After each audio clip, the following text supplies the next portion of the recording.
Va ora in onda Alta Tiratura con Alessandro Gnocchi.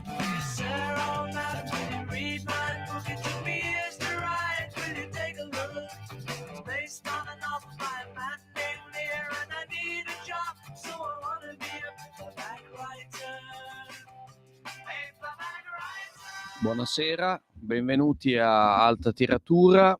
Io sono Alessandro Gnocchi, questa è Radio Libertà. Partiamo dalle classifiche. Questa settimana ha senso parlarne anche in modo dettagliato perché le settimane prima di Natale sono le settimane in cui gli editori realizzano il maggior numero di vendite. Praticamente sono le 2 settimane sotto Natale, decidono l'andamento dell'editoria italiana nell'anno in corso. Allora, troviamo in cima il libro di Valérie Perrin-Tata di E.O., e lei è autrice di altri grandi successi. Le copie mosse sono tantissime, sono 38.148. E al secondo posto troviamo ancora Aldo Cazzullo con Il Dio dei nostri padri, il grande romanzo della Bibbia, un libro in cui il giornalista riracconta le storie della Bibbia. È un grande successo indubbiamente, e questa settimana torna a vendere tantissimo, 35.285 copie, sono veramente tante. Sono tante e in generale anche le copie nelle altre posizioni, ma c'è da segnalare senza ombra di dubbio il ritorno in classifica di Milena Palminteri come L'arancio amaro, con ben 15.000 copie. Questo è un romanzo di questa signora che è una archivista, ex archivista dell'archivio di Palermo, che ha fatto una saga ambientata in Sicilia. Molti di voi la conosceranno, comunque quest'estate era stato un caso, era rimasto in classifica parecchi mesi. È quel filone un po', diciamo, un po' usurato, potrebbe sembrare usurato, ma in realtà le vendite parlano chiaro. Ritorna in classifica e ritorna con con quasi 16.000 copie ed è diciamo in crescita, quindi la troveremo anche la settimana prossima probabilmente con ancora più copie vendute. Poi c'è da segnalare una cosa, cioè per i giovani, ma non solo per i giovani, che è il successo incredibile di Peratoons. Qui stiamo parlando di vignette, di disegni, di graphic novel, come si dice oggi. E Peratoons è in classifica, sia nella classifica generale con un titolo che è Ridere, che fa 10.500 copie, ma poi nella classifica dei ragazzi è un dominio assoluto, perché oltre a Ridere, ovviamente, che è al primo posto, Peratoons mette a segno altri 3 titoli, è quarta, quinta e anche nono. E quindi è un successo, direi, veramente cospicuo. Ehm, Nella narrativa italiana non c'è molto da segnalare. I più venduti, a parte Milena Palminteri di cui avevamo già parlato, sono sempre Donato Carrisi e Fabio Volo. Non ci sono altri ingressi in classifica particolari, ma c'è una cosa da notare che a me ha lasciato veramente perplesso, ovvero se noi andiamo a vedere la classifica della Varia, troviamo un insieme di titoli che hanno una caratteristica comune, cioè hanno una parolaccia nel titolo. La Varia, vi ricordo che è, diciamo, quel genere che appunto è vario, nel senso che non si sa bene come classificarlo. Potrebbe essere saggistica, ma è molto leggera. Potrebbe essere narrativa, ma è molto leggera anche in questo caso. Ci sono le ricette, ci sono i libri degli sportivi, insomma c'è tutto quello che non si può definire propriamente né narrativa né saggistica. La classifica della Varia è importante, fa numeri cospicui. E adesso vi leggo, mi scuserete se dirò qualche parolaccia, che cosa c'è in cima alla classifica. in cima alla classifica della Varia con 10.037 copie, cioè con una cinquantina di copie in meno rispetto all'ultimo titolo della classifica generale, quindi diciamo è l'11° titolo più venduto in Italia in assoluto. Abbiamo questo libro di Diane Vogt, che onestamente non saprei dire chi sia, che ha scritto il libro Crimini e misteri da risolvere mentre fai la cacca. Newton Compton Editore, 5,90 €, volume di vendita 10.037 copie, stabile, vuol dire che è lì da almeno una settimana e che continuerà probabilmente a vendere su questo volume almeno per le settimane di Natale. Bene, voi direte sarà un caso? No, perché al secondo posto troviamo il signor Nathan Haselbauer, e anche in questo caso ammetto di non sapere dire chi è, che piazza il suo quiz da fare mentre fai la cacca al secondo posto. Anche questo è un Newton Compton, anche questo costa 5,90 € e fa quasi 7.000 copie di venduto.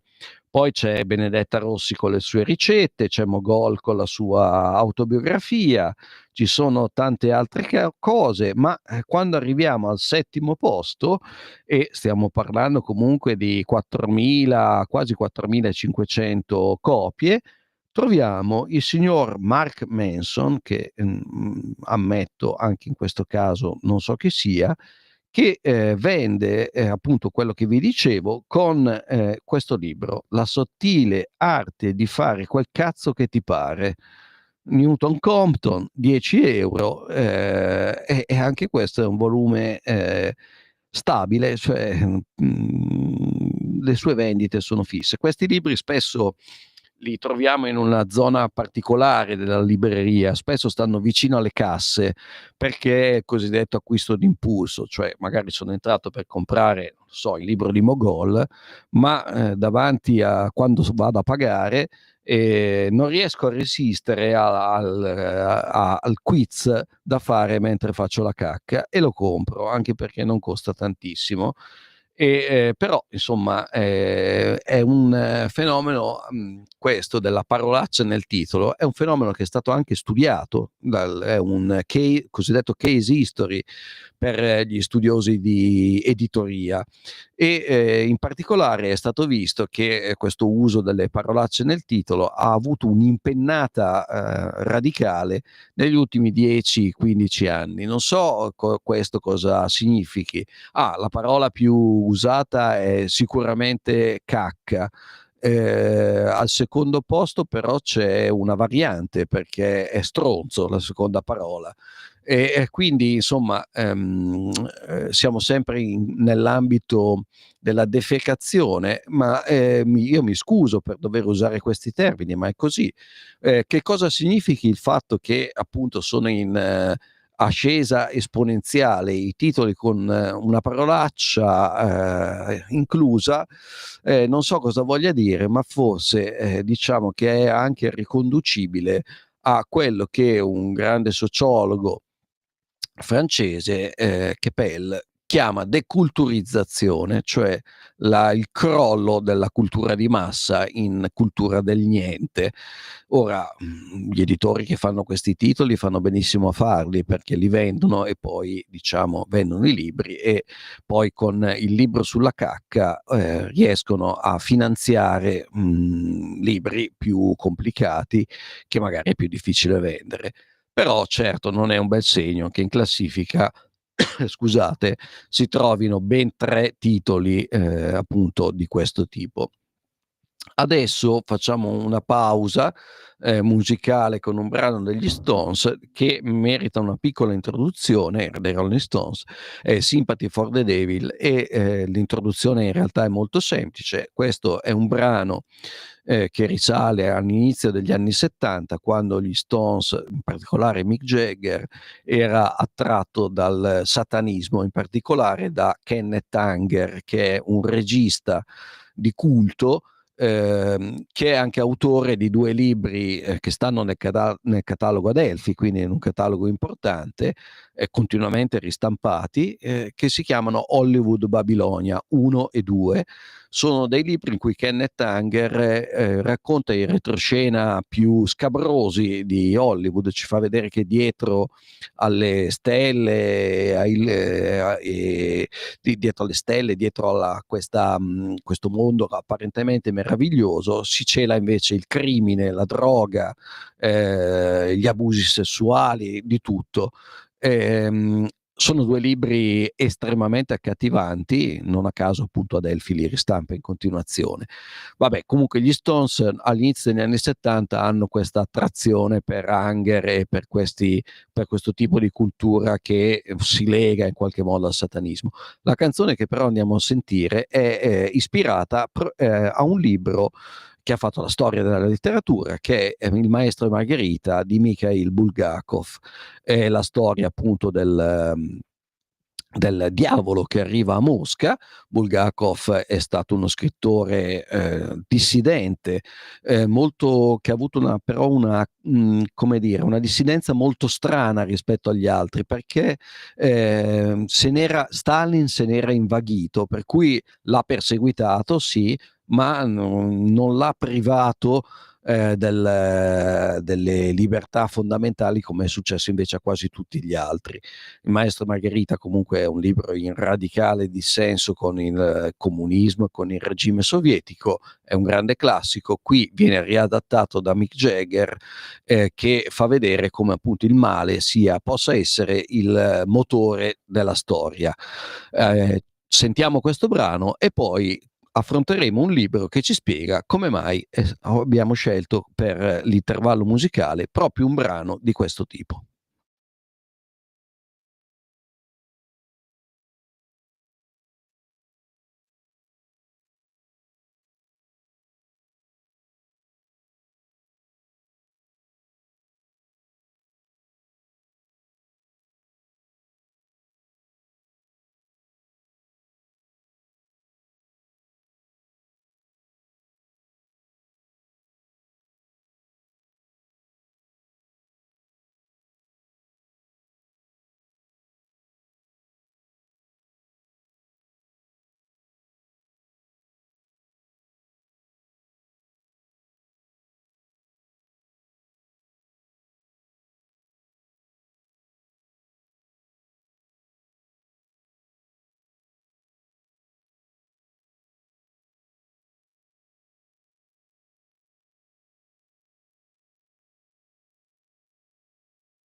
Bene, abbiamo sentito uno stralcio di Sympathy for the Devil, sicuramente uno dei capolavori degli Stones. Abbiamo detto prima brevemente che appunto è un brano ispirato a un capolavoro, cioè Il maestro e Margherita di Mikhail Bulgakov, che è stato uno dei grandi scrittori dissidenti dell'Unione Sovietica.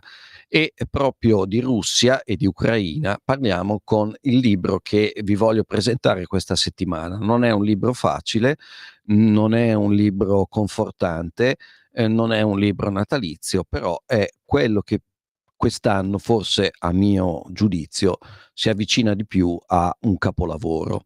Il libro, devo dire due parole sugli autori, sono Jonathan Littell e Antoine d'Agata. Il libro è Un luogo scomodo, pubblicato da Einaudi, sono 300 e rotti quasi 400 pagine, in parte fotografiche, la documentazione fotografica è fondamentale e costa 22 euro. Due parole sull'autore le devo dire per forza. Jonathan Littell è lo scrittore delle Benevole, che è sicuramente uno dei grandi classici usciti negli ultimi 25 anni e che certamente può stare di fianco ai Demoni di Dostoevskij senza suscitare troppa indignazione. È un libro, come forse qualcuno di voi ricorderà, bestseller mondiale, nonostante fosse un libro estremamente difficile, estremamente duro, che raccontava la storia della seconda guerra mondiale attraverso gli occhi di uno spietato ufficiale delle SS che per di più la farà franca. Gran parte del libro, la parte più sconvolgente, era proprio ambientata nell'Ucraina durante l'occupazione tedesca di Kiev, che portò a una strage, una delle stragi più efferate nella storia dell'umanità, cioè la strage di Babi Yar, quando i tedeschi arrivarono a Kiev nel 1941, in seguito all'operazione Barbarossa, convocarono tutti gli ebrei con la finta proposta come dire, di trasferirli altrove in ghetti che si trovavano più a occidente, e in realtà però gli ebrei vennero sterminati, ma non solo vennero sterminati tutti gli ebrei di Kiev, subito dopo vennero sterminati anche gli zingari, vennero sterminati anche i matti che avevano un ospedale psichiatrico lì vicino, vennero sterminati gli oppositori politici, e insomma fu una carneficina raccontata da alcuni scrittori, però sempre diciamo da alcuni in maniera anche dettagliata, ma insomma è una storia questa di Babi Yar che pochi hanno voluto raccontare, poi si potrebbe anche spiegare perché, ma insomma fatto sta che appunto l'Ucraina ha visto questa strage. Questa strage era stata descritta da Jonathan Littell nelle Benevole. Jonathan Littell è uno scrittore nato a New York, scrive però in francese. Le Benevole fu un caso, se ne discusse per parecchi mesi e fu un grande successo. Ora, Jonathan Littell, dopo Le Benevole, che era un libro che l'aveva tenuto impegnato per più di 10 anni, è andato spesso sui teatri di guerra più importanti per fare dei reportage per riviste o grandi quotidiani. È stato in Siria, è stato altrove, ma è stato anche in Ucraina. Ma appunto è arrivato in Ucraina con l'idea di raccontare la storia di Babi Yar, ma mentre si trovava in Ucraina è scoppiata la guerra che è tuttora in corso, cioè l'invasione della Russia, l'invasione dell'Ucraina da parte della Russia. E quindi il libro è, come dire, è stato ha preso un'altra direzione, o forse no, è la stessa direzione, perché in realtà Littell ci racconta della strage di Babi Yar, ma anche della strage di Bucha. Ora, Babi Yar è un distretto alle porte è un quartiere periferico di Kiev, ma anche Bucha lo è. E Bucha è il posto dove all'inizio dell'invasione i russi si sono macchiati di crimini contro l'umanità. Ma voglio specificare, prima di entrare nel merito, anche un'altra cosa. non è un libro politico, anzi da questo punto di vista è un libro estremamente equilibrato, perché mette in luce l'imperialismo di Putin e le sue responsabilità, la Russia che ha invaso il territorio ucraino, ma ha delle pagine anche molto dure e molto interessanti, devo dire, su quello che è, come dire, il nodo irrisolto dell'identità ucraina, cioè il fatto che una parte dell'identità ucraina, una parte anche importante, sia costruito sulla memoria del nazionalismo ucraino, nazionalismo che però si era macchiato del reato, tra virgolette, di collaborazionismo con i tedeschi, con i nazisti, e alcuni di questi nazionalisti ucraini hanno anche partecipato attivamente ai pogrom contro gli ebrei e anche alla strage di Babi Yar. Quindi l'Ucraina è un paese che vive su questo paradosso, ha un presidente ebreo sostenuto da una serie di personaggi che si richiamano esplicitamente invece a chi gli ebrei li ha sterminati. Comunque il libro non parla di questo, il libro, diciamo, mette in chiaro queste due cose e poi ci descrive i luoghi dove sono avvenute le stragi, e devo dire che è un libro sconvolgente. Innanzitutto la cosa che salta all'occhio, anche perché appunto, come vi dicevo, la parte scritta è di Jonathan Little, ma la parte fotografica è di questo fotografo francese che si chiama Antoine D'Agata, che ha vinto tutti i premi più importanti di fotografia, e la parte fotografica è fondamentale. E appunto vi dicevo che questo libro è sconvolgente perché non solo ci fa vedere delle immagini estremamente crude, cioè il ritrovamento di cadaveri, di tibie, di ossa, di capelli terribili, no? Ma ci fa vedere soprattutto come il tentativo di rimuovere le stragi, di cancellarle, per cui tu arrivi a Babi Yar e a Babi Yar non è rimasto niente. Babi Yar era un burrone nel quale sono stati gettati i cadaveri e è stato completamente coperto, per cui diciamo, chi non fosse informato di questa strage, in teoria, passeggiando per questo bosco, perché di fatto è diventato un bosco, non rischierebbe di non rendersi conto di calpestare la terra sotto la quale sono stati sepolti quasi 300.000 corpi. Questi 300.000 corpi sono stati anche riesumati e bruciati, cioè i nazisti, quando hanno capito che Kiev era persa e che dovevano scappare, hanno riesumato i cadaveri, sapendo di aver compiuto dei crimini contro l'umanità, e li hanno bruciati nel tentativo di nascondere le tracce della strage. Quindi quello che è veramente inquietante non sono paradossalmente le fotografie più crude in cui tu vedi un cadavere, sono le fotografie in cui tu non vedi niente. Si vede un bosco o una piazza, però, avendo letto già all'inizio del libro, è inevitabile chiedersi: ma cos'è successo in questa piazza? Cos'è successo in questo bosco?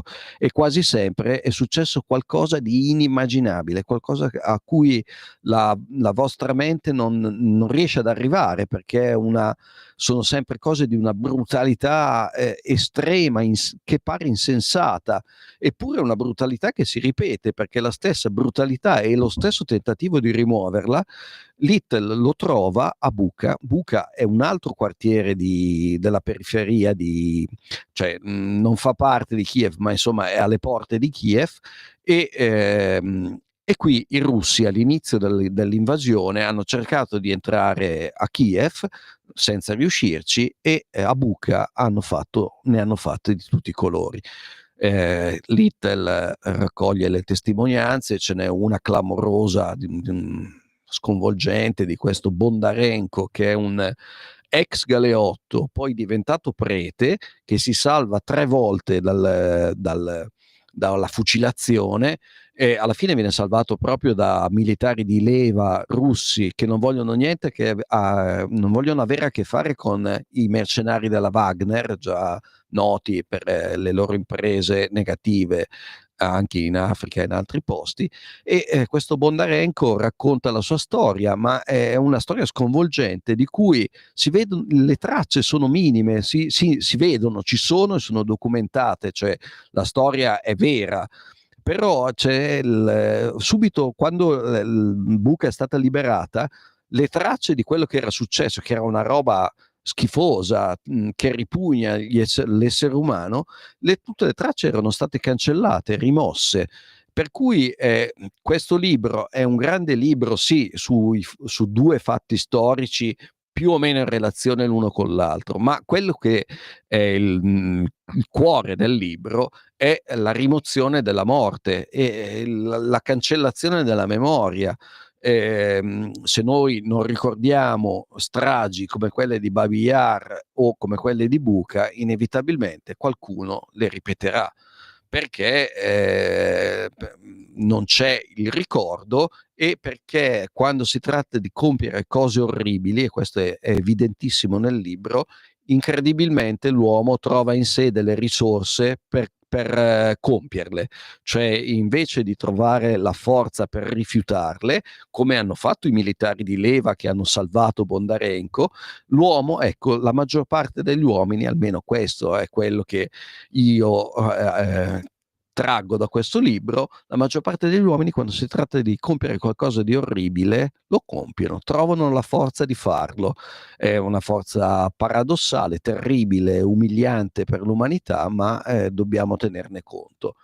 Questo libro, secondo me, è una grande lezione anche di storia, ma è una grande lezione morale su cos'è la morte, su come tentiamo di rimuoverla. Attenzione, anche dal punto di vista non solo storico, ma anche personale, perché ovviamente nascondere i cadaveri significa anche togliere ai propri occhi quello che è quello che è il destino di tutti noi. E quindi è un libro che suscita grandi riflessioni. Le foto sono molto molto belle. Forse l'unica pecca di questo libro è che andava stampato in un formato più grosso, più ampio, proprio per vedere meglio le foto, ma in ogni caso, a mio avviso, è il libro più importante che è uscito quest'anno, quindi è uscito ora alla fine dell'anno, ve lo consiglio. Non è un libro natalizio, ma è un grande libro, Un luogo scomodo di Jonathan Littell e di Antoine d'Agata, edito da Einaudi. Con questo vi saluto, vi auguro il buon Natale